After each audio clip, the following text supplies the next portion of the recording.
So hello and welcome to Beyond Freud.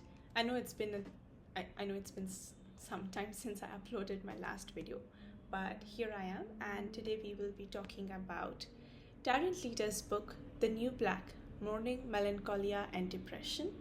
It's a book that I've completed recently, so I decided to make a video on it because it's a very useful book to gain some really good perspective on the themes as just stated right now: mourning, melancholia, and depression beyond Freud's givings to us.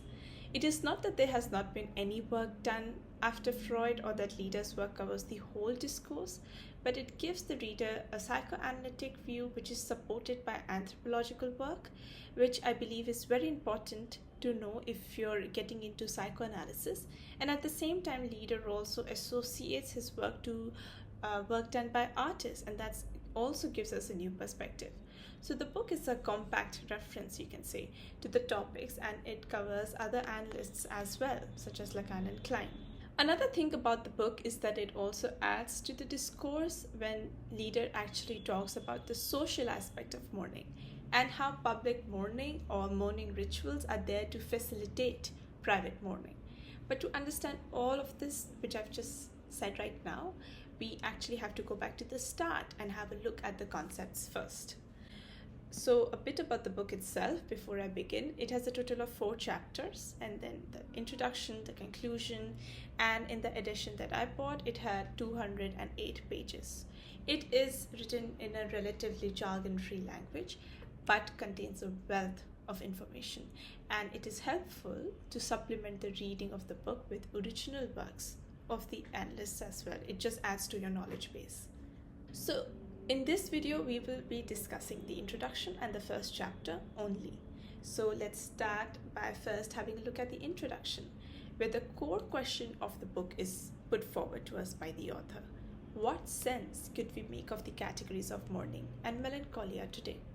Really interesting question once you understand that these are not the words that we usually utilize in our normal conversation. It's become more common to say that I'm depressed.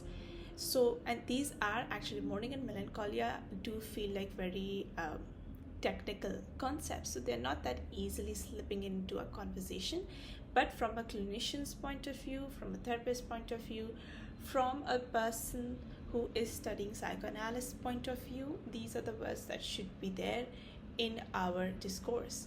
So this question will bring Leader to examine the all-encompassing label that depression is, and what is lost when we employ this term for a variety of experiences. And this is something which repeats the fact that we lose variety for this one single label.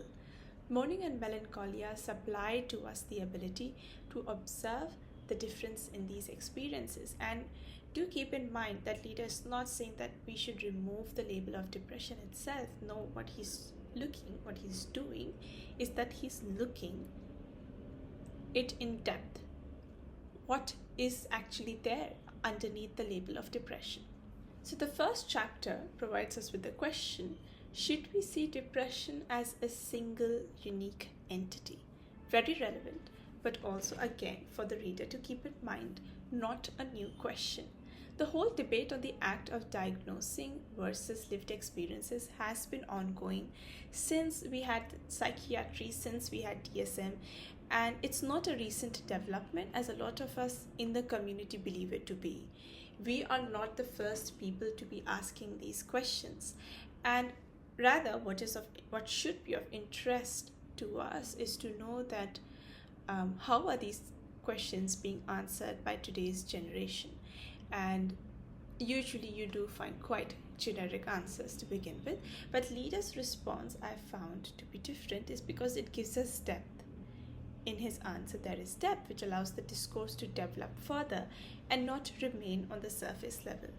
And all of this will be understood as I go chapter by chapter in explaining as to what is it that we are uncovering over there. On a side note, if you're looking for a similar read regarding such a debate, there is this book, Age of Anxiety. I did not read it till the end, but nearly till the end. So coming back to our first chapter now, we see that Leader is observing how the labels can often make us lose a detailed study of a variety of human responses to loss in development. And what is interesting to note is the theme of loss in development, which are not being generalized here under the cover of stress. We are very particularly looking at responses to these two. So the very concept of depression has to be elaborated upon. We, like I mentioned before in the video, have to go beyond the surface phenomenon and see what is the underlying problem. And as everybody knows, this is the work of psychoanalysis as well. And this is exemplified by how one can see the working of depression even in individuals who have actually achieved a lot in life. So what is going on there has to be more than simply stress. Referring to Freud's phenomenal work, Mourning and Melancholia, which was written in 1915 and published later on, we come to know, apart from the difference between the two notions, we also get to know that grief is our reaction to loss, but mourning is how we process this grief. It is interesting to note that the author highlights how Freud saw mourning to actually not be a very natural activity, but as something that we would rather shy away from. But for the work of mourning to proceed, the lost object has to be accessed in all its representations and met with the fact that it is lost forever. It has to be met with the reality principle. So memories of the lost object have to come up. They have to be looked at up and down, left and right from various perspectives, and then met with the same judgment that it is lost forever, it is gone. So you can say that it is a kind of reshuffling and rearranging. On the other hand, melancholia is the position for Freud where the mourner does not know exactly what has been lost. And in cases where the melancholic does know what has been lost, they don't know what they have lost in the lost object. Along with this, another key feature is a lowering of self-regard, and the melancholic is therefore portrayed as a figure who presents himself or herself as worthless, poor, despicable, expects to be cast out, punished, outcast, everything. So the shadow of the object, a phrase that you must be familiar with if you've read Freud as well as Christopher Paulus, is a reflection of how the melancholic has actually internalized the image of that which has been lost, and directed that anger which was there towards the lost object, this is unconscious, now has been turned inward. And this is one of the main theses that Freud puts forward in his work. So consequently, we say that the shadow of the object has now fallen on the ego. The latter half of the chapter focuses on the idea of hostility or hatred, which is observed in the process of bereavement. And it's an addition to the discourse because people do not expect consciously or publicly to hate the person that they've lost. The author, I think, puts it down very beautifully when he says that this is one of the most important discoveries of psychoanalysis. The fact that we can feel fury without being consciously aware of it. Affection and hatred, one must know, are actually quite closely linked, and therefore unconscious hostility can be observed in such situations. Though further development tells us that this is not the sole cause of feeling dejected during a bereavement process, it is definitely one to keep in mind. Further, we come to understand how hatred can also complicate the grieving process, and for Freud it was this ambivalence of feelings which has to be addressed, and therefore it is this which determines the mourning process. So this can, as Leader observed, come in the form of unconscious conflicts, and even in the clinic it can come in the form of unmotivated depression. So the first chapter ends with two very interesting concepts: identification and symbolization. Identification is something that occurs in everyone's life.